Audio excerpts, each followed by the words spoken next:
அந்த ஆடுகளை போஷிப்பதற்கு கோலு, ஆடுகளை பாதுகாக்க தடி.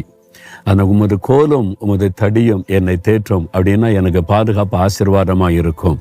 அதே மாதிரி தான் பொல்லாத பிசாசு மிருகமாக இருக்கிற சாத்தான் உங்களை அழிக்கும்படி வந்துட்டு ஆண்டவர் கோலை எடுத்து அடித்து விரட்டிடுவார். இது என்னுடைய ஆடு, இவங்கெல்லாம் என்னுடைய மந்தை, என் பிள்ளைங்க தொடாதேன்னு சொல்லி. எவ்வளோ நல்ல ஆண்டவர் இல்லை? நம்மை போஷிக்கிறவர், நம்மை உடுத்து வைக்கிறவர் மாத்திரம் இல்லை, தினந்தோறும் வேத வசனத்தை கொண்டு நம்மோடு ஆவிக்குரிய வாழ்க்கையில் போஷித்து நம்ம உற்சாகப்படுத்தி நடத்துகிறவர்.